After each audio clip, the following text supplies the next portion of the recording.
Hi, welcome back to BU Project Channel. We are really excited to have you with us today. It's always such an exciting opportunity to release new episodes to you because there is so much to talk about. There's so many different topics that we can cover as women who face so many different things.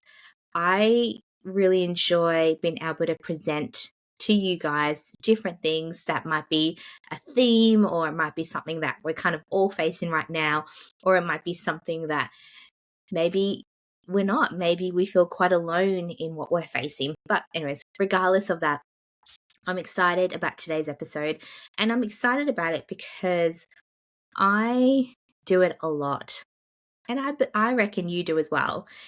And today we're going to be talking about comparison. So, comparison is an interesting topic, isn't it? But welcome back to my channel. I am Sarah Jane. I'm a pastor and a life coach, and I help women to live the calling of God that is on their lives. And comparison is a big part of that, right? Particularly as women. I think that we compare ourselves to other women a lot. And if you are not on that spectrum, then I really admire that. But I do believe it's a big issue. Well, not an issue. Let's say it's a challenge. It's a challenge for so many women, particularly with the rise of social media. We know that what we see on social media doesn't always give us the full picture of someone's life. What we see on social media is generally the highlight reel on their lives. And I can relate to that because what I put out on social media is usually the good things. It's usually the holidays. It's usually the celebrations. It's usually the accomplishments, right? And then if there was something I was to put out that wasn't any of those things, it can be quite a challenge because that means I'm letting people into my life, which is being quite vulnerable. And so what we see on social media, in the world, on media, is generally not the whole picture. And that is why I want to talk about comparison today.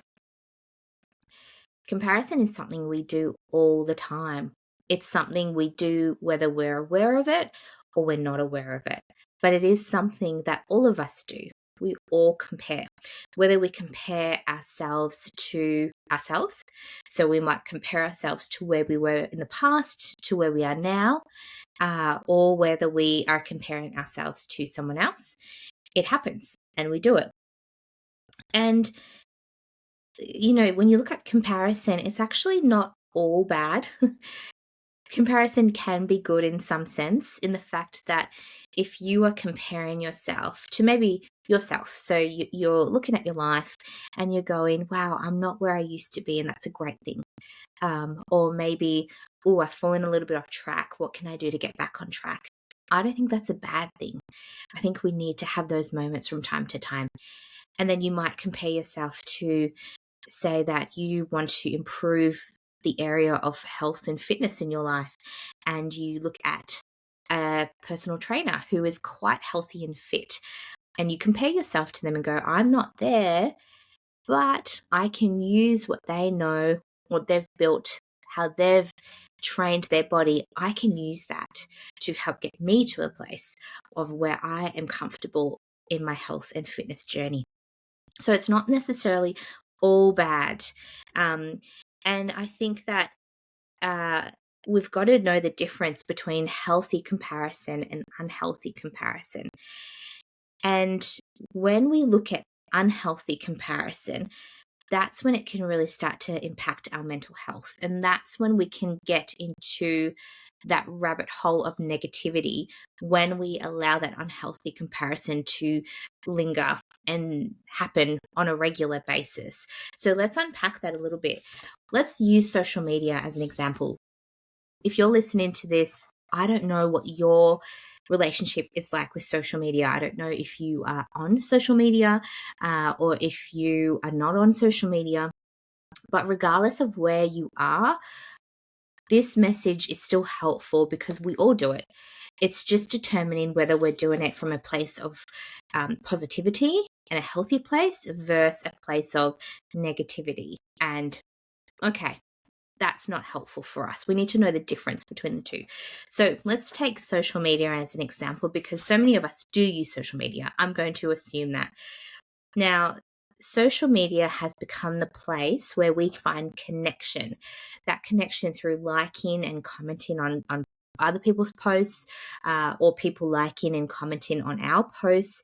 It's where we can stay up to date with people's lives. We can, maybe we have friends from school and we don't necessarily talk to them every day or even per year, but we can see, they're married, or they've got a baby, or they've got this job, or they're traveling. So we can stay up to date with people's lives.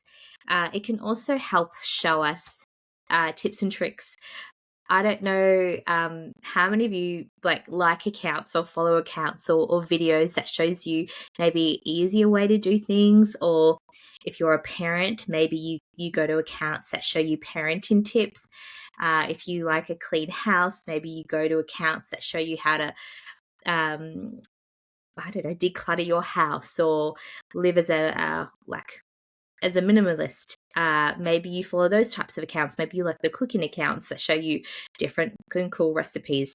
I kind of like all of them, to be honest, because if I look at my own life, I don't necessarily have the time to kind of sit down and work that out. So I am grateful that someone else has done it for me. And there's so much that I look at that and go, I just didn't even think about that, or I had no idea, or that's really helpful. And so there is a lot of good things about social media. You may come across reels or posts that are quite heartwarming. The ones that get me people who've been struggling with, infertility, and they have a baby, or animal ones get me, like really cute ones, or just incredible stories of human beings. That gets me, and I cry a lot. I feel really touched by those reels and videos and posts.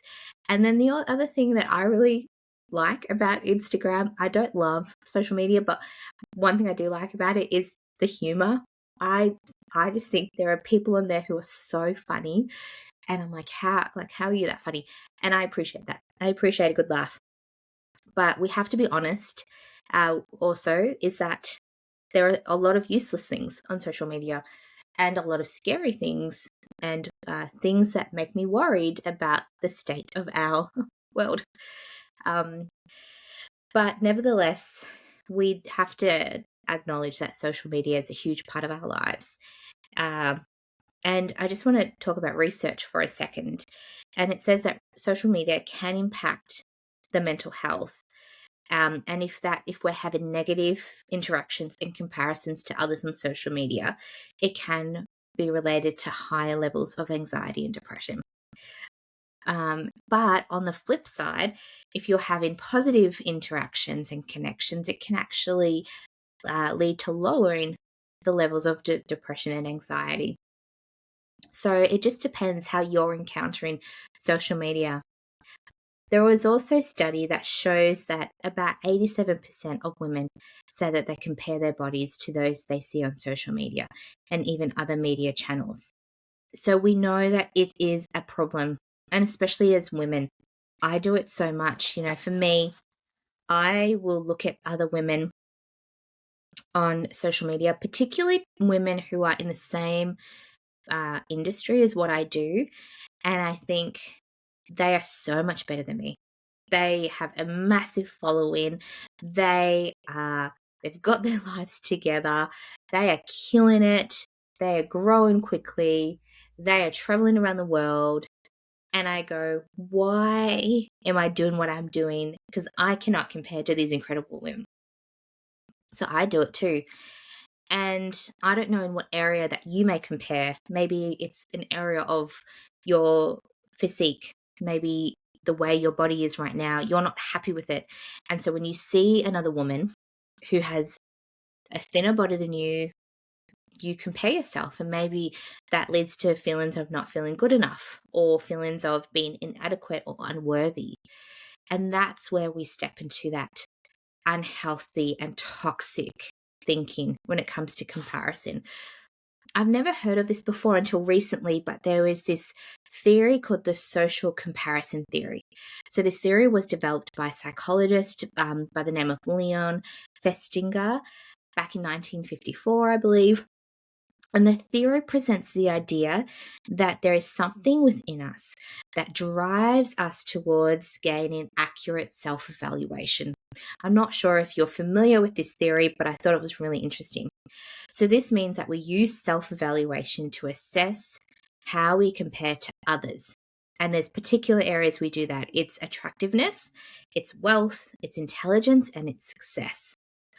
So in the social comparison theory, there are two parts of the theory called upward social comparison and downward social comparison. In the upward social comparison, it focuses on the desire to improve our current levels of ability. So an example of that is I do boot camp. So my classes are at 6 a.m. I ideally would love to be doing it like 4 to 5 times a week. At the moment, it's once or twice. Not great, but see, I've got to be careful that I don't put myself down because I'm getting there. But my boot camp, I have a trainer who is amazing. So my trainer, Mel, I came across her Instagram account years ago, like maybe 5-10 years ago, a long time ago. And she always inspired me. She was always someone that I'm like, I wanted to be trained by. And I had found her because other people I followed were following her.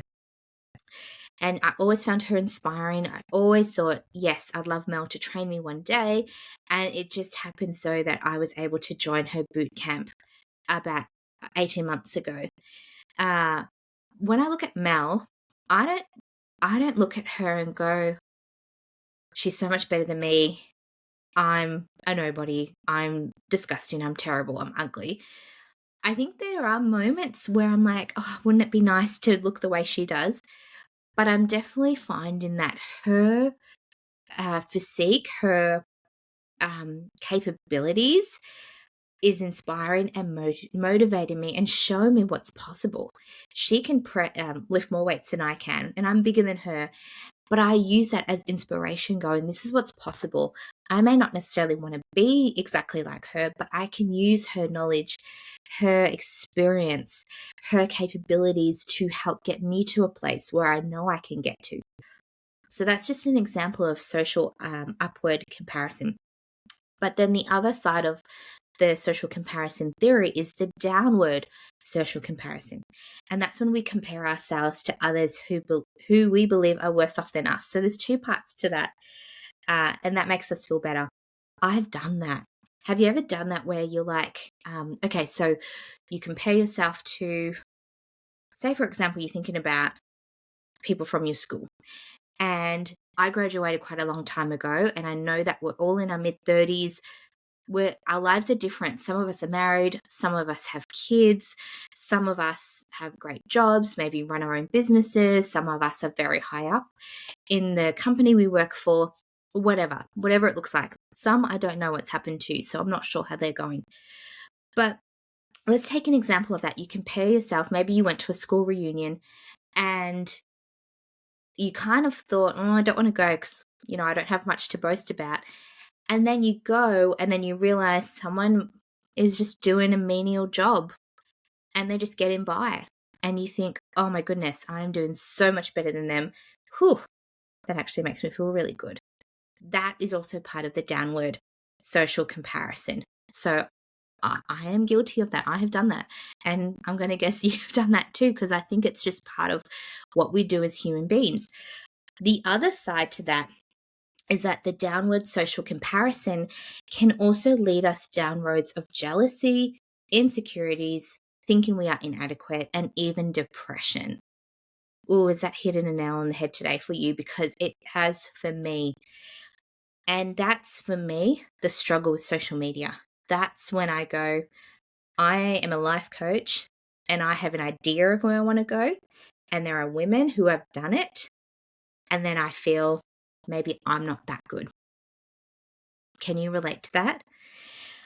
And the research also shows that women compare themselves more than men. I know men do it too. Definitely do it.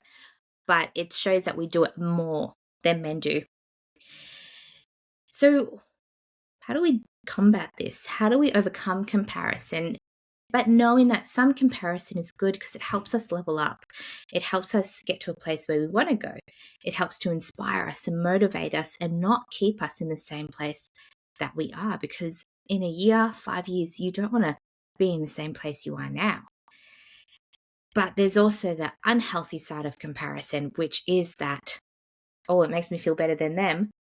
But I don't want to focus necessarily on that. I want to focus on the unhealthy comparison that makes us feel inadequate, that makes us feel like we're losing out on life, or makes us feel like we're behind the A game.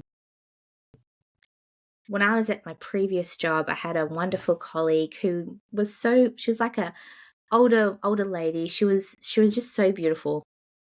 And she one day gave me this toy fluffy hedgehog. You know, the fluffy, I don't know where I've put it. I need to find it. But it's like a fluffy hedgehog. And she wrote me this note. And she said along the lines of, you're walking at your own pace. And there are people who are walking faster than you. And you may feel like you're behind, but you're not. You're walking at your own pace.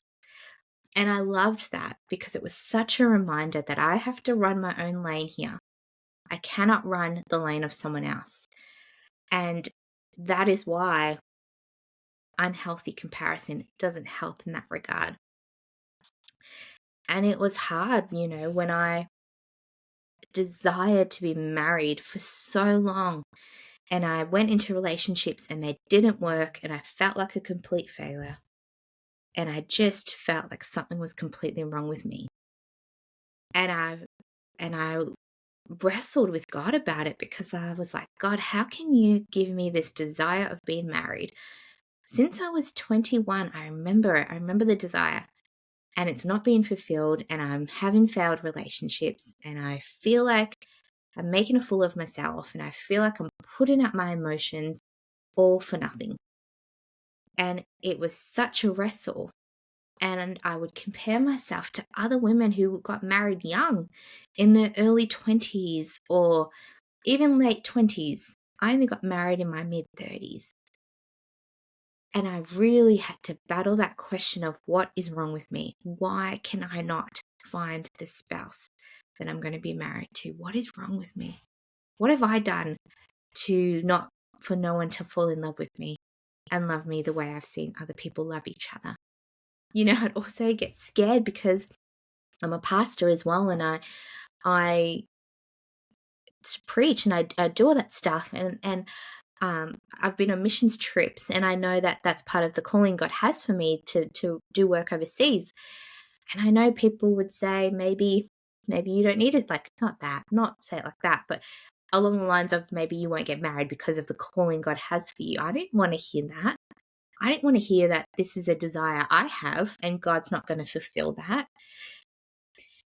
And that whole comparison was really tough in that area. But I believe that we can all use comparison for good. And I'm going to unpack what that means. And I just want to pause and say, if you are experiencing this in your own life, maybe you're waiting. You're waiting for a spouse. You're waiting for a baby. You're waiting for the opportunity. You're waiting for restoration or healing. Whatever it is, I want to encourage you right now that you are not forgotten, that God hasn't left you, and that He loves you just as much as He loves the person who has what you're desiring.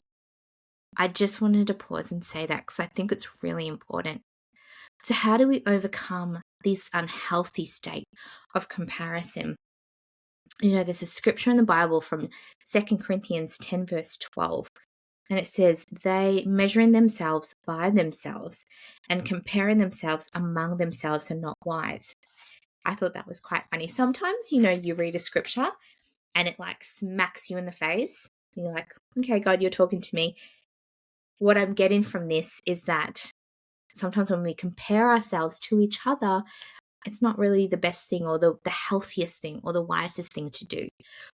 So what do we do? How do we overcome this unhealthy place of comparison? I think the first step, and I talk about self-awareness in a few different ways. I talk about self-awareness in my podcast about shame. Episode about shame. If you haven't listened to that or watched it, I would recommend you to, if that is an area that you're struggling with. So the first thing I would say for us to overcome comparison is to become aware that we're doing it. Because as I mentioned before, sometimes we're not aware of it. And it's to pause and not to put ourselves down because we are comparing, but allow us to feel the feelings that are being triggered by comparing. So I want you to identify, what are the triggers that I know I'm comparing or I'm about to compare. I would even say a good way to monitor that is to limit how much time you spend on social media. If that's an area of issue for you, then I would say limit how much time you spend on it, because it's not healthy to be on it for such a long period of time. And then you get stuck in the doom scrolling. We don't want that to happen. When you are on social media, you need to be actively aware of what you're doing. And so we need to become aware when we compare. What are the feelings I'm feeling? What is this triggering within me? And also make yourself aware that you are in that moment of comparison. The second thing is to really make sure that we are living in a heart of gratitude. I've spoken about gratitude before. It is so important that we are living in a place where we are being thankful. We are thankful for whatever we have, whoever is in our lives, whatever God is doing. We may not be where we want to be, but it doesn't mean we can't be thankful for where we are now and the things we have now. Gratitude and thankfulness will change your perspective. It will change you from going, oh my goodness, I am worthless, I'm useless because of this, to, wow, I'm somebody who is loved by God. I have a purpose, I have a plan, and I have this, I have that. I'm grateful for the rainbow in the sky. I'm grateful that the sun is out today when it's been raining all week. I'm grateful that I can breathe fresh air. I am thankful that I can have clean water because millions of people have dirty water. Do you know what I mean? It's about just putting things in perspective, to be thankful. Celebrate the things that matter to you.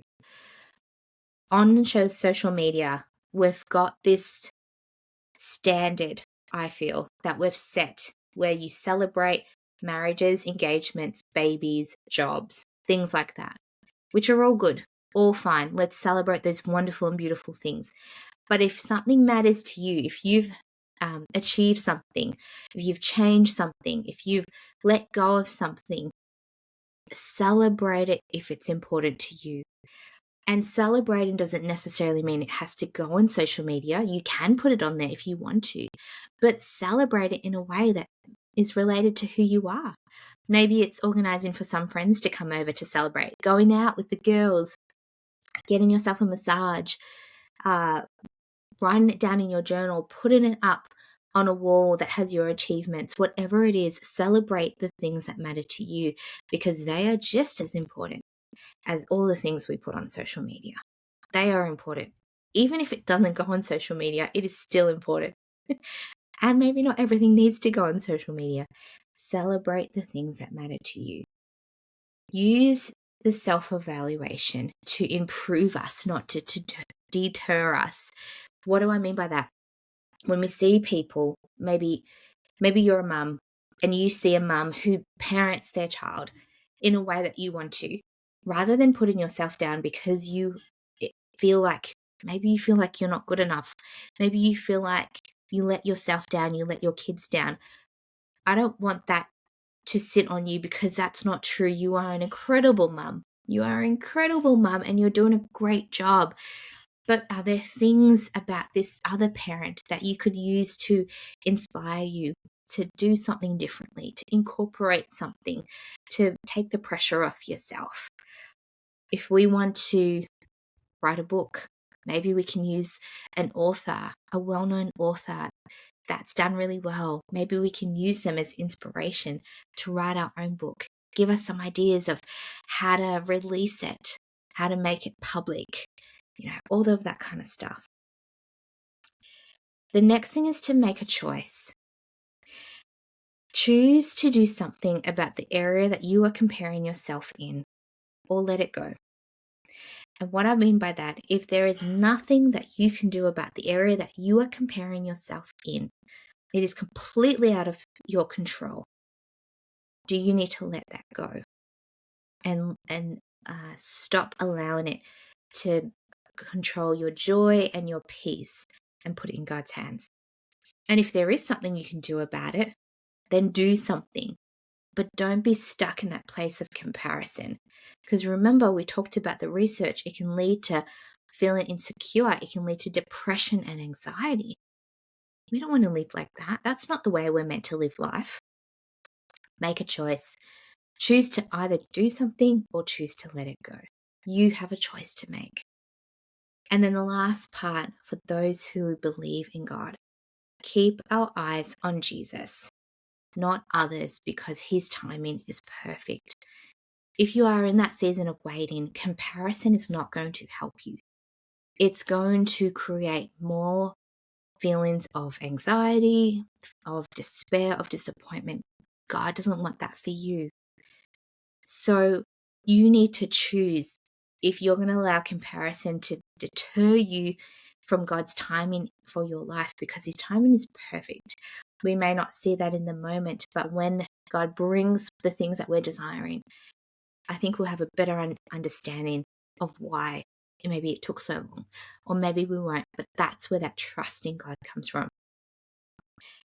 Comparison, if it's unhealthy, will steal our joy and peace.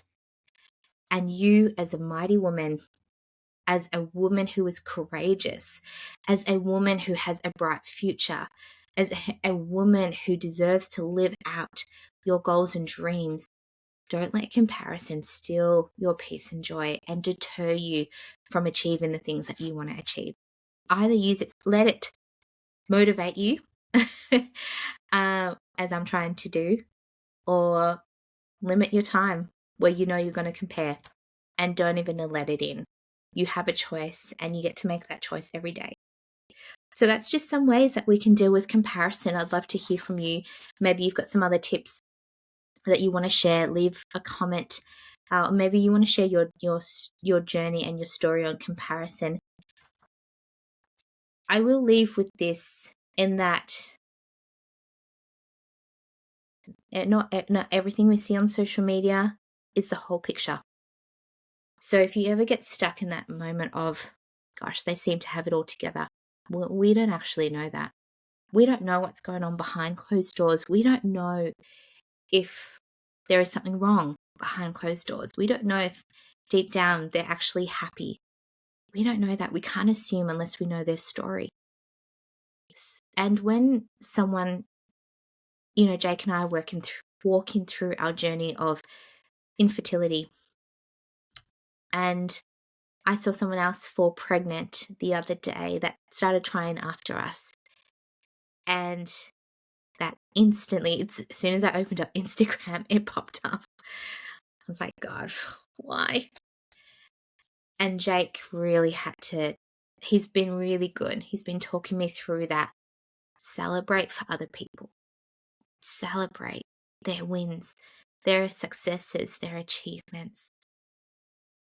Because they're their own person. It's amazing.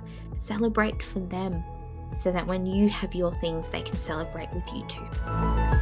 Hope you found this helpful. Until next time, see you then.